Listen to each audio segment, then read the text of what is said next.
사도신경으로 우리의 신앙을 하나님께 고백하겠습니다. 나는 전능하신 아버지 하나님 천지의 창조주를 믿습니다. 나는 그의 유일하신 아들 우리 주 예수 그리스도를 믿습니다. 그는 성령으로 잉태되어 동정녀 마리아에게서 나시고 본디오 빌라도에게 고난을 받아 십자가에 못 박혀 죽으시고 장사된 지 사흘 만에 죽은 자 가운데서 다시 살아나셨으며 하늘에 오르시어 전능하신 아버지 하나님 우편에 앉아 계시다가 거기로부터 살아있는 자와 죽은 자를 심판하러 오십니다. 나는 성령을 믿으며 거룩한 공교회와 성도의 교제와 죄를 용서받는 것과 몸의 부활과 영생을 믿습니다. 아멘. 찬송가 208장입니다. 찬송가 208장 내 주의 나라와, 찬송가 208장 내 주의 나라와 우리 하나님께 찬양 올려드립니다.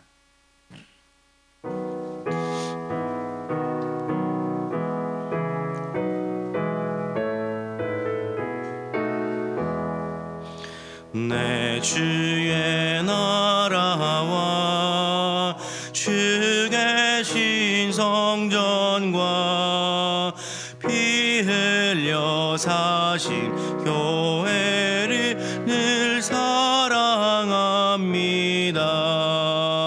내 주의 교회는 천성과 같아서 눈동자같이 아끼사 늘 보호하시네. 이 교회 위하여 눈물과 기도로 내 생명 다하기까지 늘 봉사합니다. 성도의 교제와 교회의 위로와 그 주와 맺은 언약에 기뻐합니다. 하늘의 영광과 베푸신 은혜가 진리와 함께 영원히 시온에 빛난네. 아멘. 오늘 우리에게 주시는 하나님의 말씀은 사도행전 11장 19절에서 30절까지의 말씀입니다. 오늘 우리에게 주시는 하나님의 말씀은 사도행전 11장 19절에서 30절까지의 말씀입니다.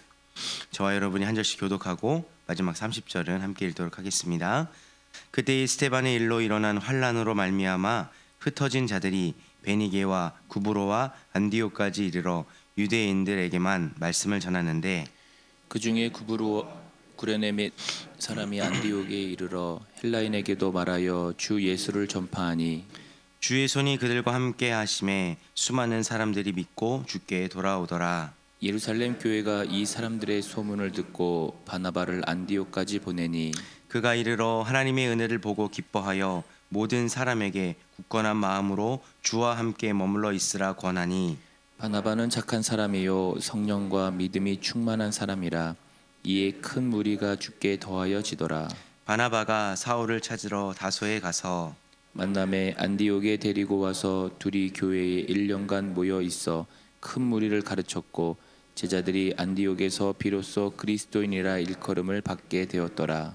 그때 이 선지자들이 예루살렘에서 안디옥에 이르니 그 중에 아가보라 하는 한 사람이 일어나 성령으로 말하되 천하에 큰 흉년이 들리라 하더니 글라우디오 때에 그렇게 되니라. 제자들이 각각 그 힘대로 유대에 사는 형제들에게 부조를 보내기로 작정하고 함께 읽겠습니다. 이를 실행하여 바나바와 사울의 손으로 장로들에게 보내니라. 아멘. 기도하겠습니다. 존귀하신 하나님 은혜를 감사합니다. 하나님의 은혜 가운데 오늘 이 새벽도 깨워주시고 또 간밤에 안전하게 지내게 하심을 감사드립니다. 하나님, 이 부여지역뿐만 아니라 이 대한민국 전 지역에 또 수해로 인해서 많은 어려움들이 있습니다. 하나님, 우리를 불쌍히 여겨주시고 긍휼을 베풀어 주시고 하나님의 크신 은혜를 경험할 수 있는 이 시간 될 수 있게 은혜 내려 주시옵소서. 특별히 수해로 인해서 어려움 당한 자들이 있습니다. 이들에게 찾아가셔서 하나님의 무한하신 은혜와 사랑과 긍휼을 보여 주시옵소서. 오늘 주님 전에 나올 때 감사 헌금과 1,000번제 또 이것과 더불어 우리의 마음과 정성을 가지고 나왔습니다.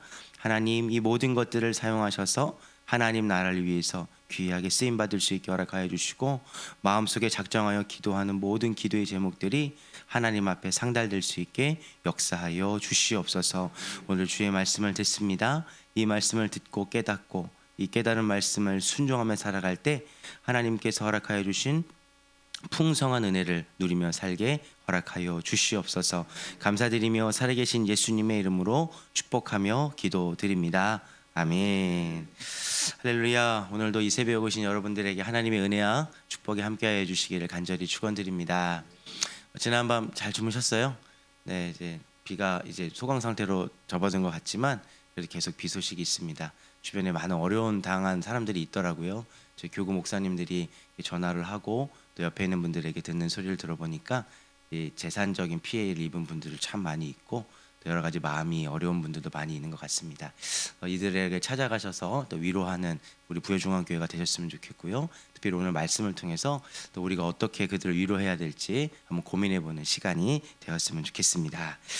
어제 본문을 보면은 이방인들에게 이 세례를 베푸는 모습이 드러납니다. 특별히 이방인 중에서 이 고넬료라고 하는 이 헬라인에게 이 세례를 베푸는 모습이 성경에 기록되어 있고요. 이러한 모습을 보고 예루살렘에 있는 제자들이 또 성도들이 이러한 이 베드로의 모습을 비난하는 내용들이 성경에 기록되어 있습니다. 그런데 이 비난에 감정적으로 대응하지 않고 차분하게 하나님의 말씀으로 가르치는 베드로의 모습이 우리가 어제 본문을 통해서 살펴볼 수 있었습니다.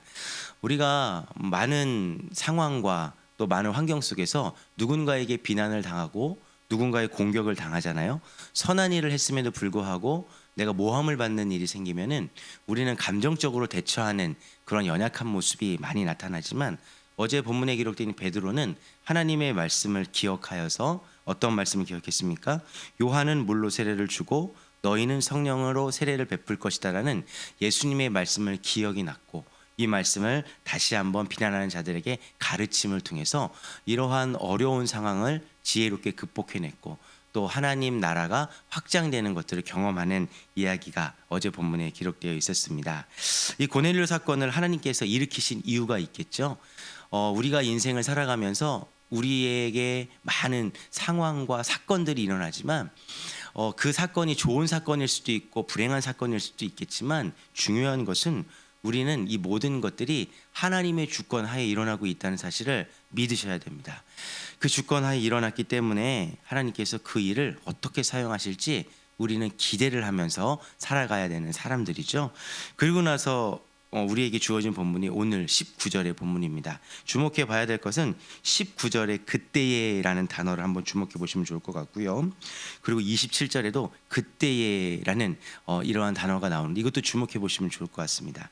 그때라는 이 뜻은 하나님이 무슨 사건을 일으키셨던 그때에라는 것들을 의미합니다.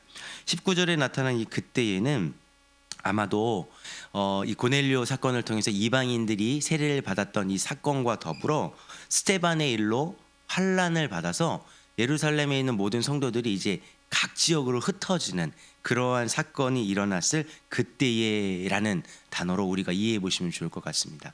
여러분 생각해 보십시오. 처음 교회가 이렇게 성장해 가고 있는데 이제 핍박을 받아서 이제 흩어져서 이제 교회에 모일 수 없는 지경에 이르렀습니다. 그리고 유대인들이 생각하는 어떻게 보면은 개처럼 이렇게 여겼던 이 이방인들이 주님께로 돌아오는 일들이 일어나고 있다는 겁니다. 그때의 이 단어가 우리에게 주는 의미가 너무나도 크다는 거죠. 19절에는 이렇게 기록되어 있습니다. 그때에 스데반의 일로 일어난 환난으로 말미암아 흩어진 자들이 베니게와 구브로와 안디옥까지 이르러 유대인에게만 말씀을 전하는데 20절입니다. 그 중에 구브로와 구레네 및 사람이 안디옥에 이르러 헬라인에게 도 말하여 주 예수를 전파하니. 중요한 것은 뭐였냐면은 환난과 핍박이 있었음에도 불구하고 흩어진 제자들, 흩어진 성도들이 유대인에게만 말씀을 전했다라는 것입니다. 아마도 그들의 문화를 이해해 보면은 유대인에게만 말씀을 전하는 것이 어떻게 보면 당연한 걸 수 있어요. 왜냐하면은 이방인과 접촉하는 것 자체가 율법으로 봤을 때는 부정한 것으로 여겨졌기 때문이죠. 그래서 하나님께서 하신 일이 무엇입니까? 베드로에게 환상을 보여주시고 고넬료에게 꿈을 통해서 말씀하신 것. 내가 깨끗하다고 한 것을 네가 부정하다고 할 수 있느냐라는 이야기를 하나님께서 예비하여 주셨고, 고넬료와 이방인들이 세례를 받고 예수를 믿는 놀라운 사건들이 예비되어 있었다라는 것입니다. 오늘 우리가 이 말씀을 통해서 한번 적용해 볼 것은 이 부분을 한번 적용해 보면 좋을 것 같아요. 우리가 복음 전파하고 예수님을 전하는 일들을 우리가 삶의 자리에서 감당하고 계시잖아요. 우리가 입술을 열어 복음을 전하든 우리의 삶의 거룩한 행실로 복음을 전하든 우리는 어디에 있든지 그리스도의 향기를 전하는 복음을 전하는 제자들로 부름을 받았다라는 것입니다. 그런데 우리가 한 가지 마음속으로 한번 질문해 보시면 좋을 것 같아요. 저도 제일 못하는 것 중에 하나인데 뭐냐면은 내가 익숙하고 편한 사람에게는 복음을 잘 전할 수가 있어요. 그런데 성경에 기록된 이방인들처럼 좀 불편한 사람들 있잖아요. 이러한 불편한 사람들에게 우리는 복음을 전하고 있는지, 이 부분에 대해서 오늘 한번 내 삶을 한번 점검해 보시면 좋을 것 같습니다. 내가 복음을 전해야 되는 제자로 부름받았음에도 불구하고 여전히 나는 유대인들에게만 말씀을 전하는, 유대인에게만 하나님 나라에 대해서 이야기하는 그러한 안일한 삶을 살고 있지는 않았는지, 하나님께서는 모든 사람들이 동일하게 구원을 받기 원하시는 넉넉한 품을 가지고 계신 분이신데 인간의 지혜 때문에 그래 저 사람은 복음을 전해봤는데 지금까지 전해봤지만 소용이 없어, 이러한 편견을 가지고 살고 있지는 않았는지 우리가 말씀을 통해서 한번 적용해 보시면 좋을 것 같습니다. 우리가 두 번째로 한번 생각해 볼 것은 바로 수많은 사람들이 주님께 돌아왔다는 소식을 들었다라는 것입니다. 누가 들었습니까? 정말로 중요한 것입니다. 누가 들었습니까? 예루살렘 교회에 있는 제자들이 들었습니까? 아니면 사도들이 들었습니까? 특정 성도들 몇 명이 들었습니까? 22절에는 이렇게 기록되어 있습니다. 예루살렘 교회가 이 사람들의 소문을 듣고 바나바를 안디옥까지 보내니. 이게 정말로 우리에게 의미 있게 다가오는 단어 중에 하나입니다. 사람들, 예루살렘 교회에 사는 몇몇 제자들이 이 소문을 들었을 수도 있어요. 그리고 몇몇 사람들이 소문을 듣고 제자들에게 이야기해 줬을 수도 있습니다. 근데 성경의 표현은 누가 들었냐라고 표현했냐면은 예루살렘 교회가 이방인들도 예수님을 믿고 세례를 받았다라는 이 소문을 듣게 되었다라는 겁니다. 그리고 나서 예루살렘 교회가 한 일이 무엇이죠? 바로 바나바라는 사람을 안디옥에 있는 그 이방 지역에 파송을 하기 시작했다라는 것입니다. 우리가 여기서 살펴볼 수 있는 중요한 것은 교회가 해야 될 중요한 사명이 이 본문 속에 기록되어 있다는 것이죠. 우리 주변에 작은 교회들이 많이 있습니다. 작은 교회라 하는 것은 두 가지를 기준으로 봤을 때 작은 교회라고 얘기해요. 첫 번째는 헌금에 대한 그 금액에 대한 양이 좀 적어서 자립할 수 없는 교회를 작은 교회라고 일컫고요. 그 두 번째는 헌금의 이 금액보다 더 중요한 것은 무엇이냐면은 사람들이 없어서 작은 교회다라고 이렇게 이야기를 합니다.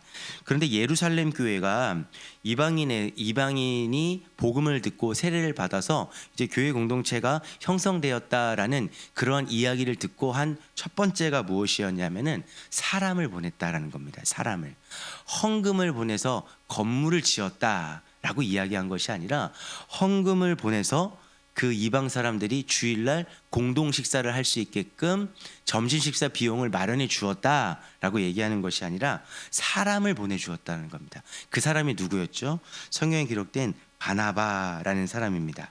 이 바나바는 24절에 이렇게 기록되어 있습니다. 바나바는 착한 사람이요 성령과 믿음이 충만한 사람이라 이에 큰 무리가 주께 더하여지더라. 아멘. 교회의 할 일은 다른 것이 아닙니다. 첫 번째, 사람을 보내주는 일을 해야 됩니다. 어떤 사람을 보내줘야 됩니까? 바나바와 같이 한 교회를 세울 수 있는 핵심 인물을 보내줘야 한다는 것입니다. 저희 교회로 이야기하면 여기 지금 새벽 기도에 나온 여러분들이 핵심 인물이시잖아요. 여러분들이 안디옥 교회로 파송돼야 된다라는 것이죠. 담임 목사님께서 가끔씩 비전에 대해서 이야기하시면서 우리 교회도 다른 교회를 섬기면 좋겠다. 그리고 우리 교회 성도들이 열심히 제자 훈련을 받아서 다른 교회를 든든하게 세워줬으면 좋겠다라고 이렇게 말씀하시는 게 바로 이 성경을 빗대어 하시는 말씀이라는 것 잘 알고 계시죠? 우리 교회가 해야 되는 것은 다른 것이 아닙니다. 옆에 있는 어려운 작은 교회들 혹은 이제 곧 세워지고 있는 그 교회들을 바라볼 때 우리가 헌금을 이렇게 지원하는 것도 너무나도 귀한 사역 중에 하나이죠. 근데 그것과 더불어 우리가 가장 먼저 우선을 해야 될 것은 무엇이냐면은 사람을 보내는 것입니다. 사람. 그냥 대충 그냥 어떤 사람이 아니라 바나바와 같이 이 예루살렘 교회에 정말로 핵심적인 인물, 이러한 집사님들을 파송하는 일들이 지금 처음 교회, 이 초대교회에서는 일어나고 있다는 것입니다. 그리고 이것들을 한 가지 더 생각해 볼 것은 이 파송을 교회적으로 했다는 것입니다. 교회적으로. 개인이 이 소식을 듣고 옆에 있는 사람에게 찾아가서 지금 안디옥 지역에 수많은 사람들이 예수님을 믿는 일들이 일어나고 있었는데 네가 가서 한번 봉사하고 헌신해 라고 이렇게 개인적으로 일을 했다라는 것이 아닙니다. 이 모든 것들을 교회적으로 회의를 하고 교회적으로 마음을 모았고 교회적으로 기도를 하고 결정을 했다라는 것이죠. 지금 저희 교회에서 제자 훈련을 이렇게 진행을 하고 있지 않습니까? 근데 제자 훈련을 하면서 일정 기간 동안에 제자 훈련생을 모집하고 또 제자 훈련을 하는 이러한 일들을 하는 이유는 개인적으로 성경 공부를 가르치는 것과 개인적으로 무슨 모임을 하고 가르치는 일들을 금지하고 있다라는 것으로 우리가 이해하면 좋을 것 같아요. 하나님의 일을 하는 것은 무질서하게 하면 안 된다라는 것입니다. 하나님의 일은 질서 있게 해야 된다는 것을 오늘 사도행전 11장 22절은 분명하게 얘기하고 있는 거죠. 개인적으로 부탁해서 사람을 보낼 수도 있었고 개인적으로 부탁해서 헌금을 보낼 수도 있었지만 이 모든 일, 선한 일, 교회를 세우는 일, 하나님의 일에도 질서가 있고 순서가 있듯이 교회적으로 이 모든 일들을 감당하고 있다는 사실을 우리가 한번 발견해 보시면 좋을 것 같습니다. 그리고 한 가지 더 발견할 수 있는 것은 이 바나바를 보냈다라는 것이죠. 이 바나바가 착한 사람이라고 하지만 여러분들도 잘 알다시피 사도행전 이 9장에 가보면 이 사울이 이 다메섹 도상에서 예수님을 극적으로 만나서 어려운 일을 당하지 않습니까? 그때 이 사울을 대변해주고 이 사울을 양육했던 사람이 이 바나바였다는 것입니다. 교회적으로 가장 기초된 일이 무엇이냐면은 사람을 세우고 사람을 양육하는 일이라는 것이죠. 그래서 예루살렘 교회가 택한 사람이 처음 사울을 양육해 봤던 이 바나바를 선택해서 안디옥 교회에 파송을 했다라는 것이고 이 바나바는 착한 성품을 가진 사람이었다라는 것들을 우리가 한번 생각해 보시면 좋을 것 같습니다. 그렇기 때문에 저희 교회에서 하는 이 제자 훈련 양육, 이 제자 훈련 성경 공부, 이 제자 양육에 대한 이러한 사역들은 성경적으로 너무나도 훌륭한 것이라는 겁니다. 지금 2기가 진행되고 있고 이제 8월 넘어서 9월 10월 달쯤 되면 이제 3기가 이제 그 과정 예정에 있는데 이 모든 것에 마음을 두셔서 여러분들이 이 초대교회에 일어났던 바나바와 같은 사람으로 파송도 되고 또 다른 교회에 가서 그 교회를 세우고 살릴 수 있는 그런 통로의 역할들을 한번 감당해 본다면 하나님이 기뻐하시는 복된 인생이 될 줄로 믿습니다.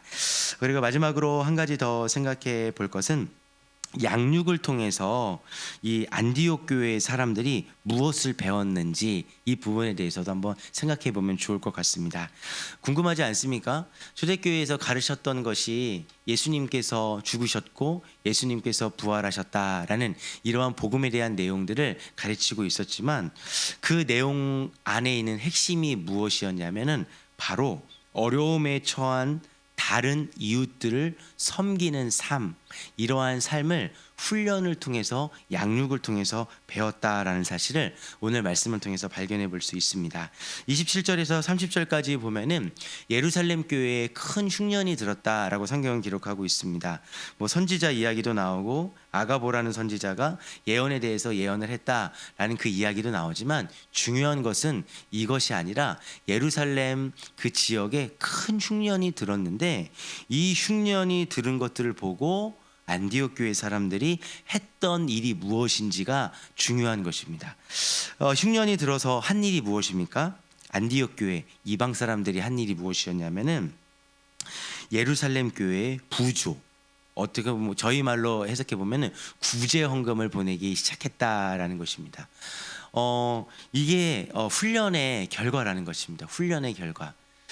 하나님 나라에 대한 복음의 핵심은 무엇이었냐면은 어려움을 당한 이웃을 돕고 그들을 섬기는 삶을 사는 것, 이것이 바로 제자 훈련 그리고 성도의 삶의 핵심이라는 겁니다. 이것이 착한 삶이고 거룩한 삶이라는 것이죠. 우리가 말로만 사랑한다고 하고 말로만 기도한다라고 한다면 그것은 고린도전서에 기록된 사랑한다고 얘기하지만 이것은 소리나는 꽹과리 소리와 같다라는 요란한 구호에만 그친다라는 것이죠. 성경이 말하는 정말로 제자된 삶, 성경이 말하는 섬기는 삶, 성경이 말하는 사랑하는 삶을 다는 것이 아닙니다. 직접 우리의 사랑을 표현하는 것이죠. 그래서 이런 얘기가 있지 않습니까? 사랑은 명사가 아니라 동사라는 것입니다. 여러분들이 누군가를 사랑한다면 그 사랑의 마음을 표현해 주십시오. 이 사랑에 대한 마음을 표현하는 것은 훈련을 통해서만 배울 수 있다는 사실도 오늘 말씀을 통해서 기억해 주시면 좋을 것 같습니다. 하여튼 오늘 말씀을 통해서 19절의 그때에 그리고 27절의 그때에 이 그때라는 이 하나님의 주권으로 나타난 놀라운 일들은 무엇이었냐면은 교회와 교회 간에 놀라운 연합이 있었다라는 것들을 우리가 말씀을 통해서 한번 살펴보시면 좋을 것 같습니다. 예루살렘 교회는 바나바를 파송함을 통해서 예루살렘 교회에 대해 안디옥 교회에 대한 예루살렘 교회 성도들의 사랑을 표현을 했다면 안디옥 교회는 구제 헌금을 보냄을 통해서 예루살렘 교회에 대한 사랑을 표현을 했다는 것입니다. 여러분, 교회적으로 헌금을 흘려보내고 사람을 흘려보내는 것이 정말로 어려운 일이라는 것들을 알고 있습니다. 저희 목사님께서 밀양에서 분립개척을 하고 돌아오셨을 때 저희에게 하셨던 이야기가 뭐냐면은 100여 명의 성도를 떼어주고 그리고 교회를 건축해주는 비용을 떼어주면서 하셨던 얘기가 저는 잘 모르겠어요. 그 이야기를 언제쯤은 경험해보겠지만 살을 떼어낼 정도로 아쉬움이 있었고 아픔이 있었다라고 이렇게 이야기를 해주시더라고요. 성경이 말하는 처음 교회의 모습은 내 살을 떼어낼 정도의 아픔을 감수하면서까지도 다른 교회, 다른 성도들을 살리고 세우기 위한 사랑의 수고와 헌신이 있었다라는 말씀을 오늘 한번 기억해 보시면 좋을 것 같습니다. 지금 부여 지역과 지금 전국에 수해로 인해서 많은 어려움들이 있습니다. 그리고 아마 좀 작은 교회들은 이제 물난리로 인해서 많은 어려움도 있을 거예요. 그러한 이야기들이 있다면 그 주변에 있는 성도들이 어려움 당하게 있다면 저희 교회적으로 목사들에게 또 이렇게 이야기를 해주시면 좋을 것 같습니다. 이렇게 이야기를 해주셔서 우리가 함께 기도할 뿐만 아니라 그들을 어떻게 하면 도울 수 있는지 함께 고민해보고 또 이것들을 준비해보는 우리 부여중앙교회가 되어주시기를 주님의 이름으로 부탁드립니다. 기도하겠습니다.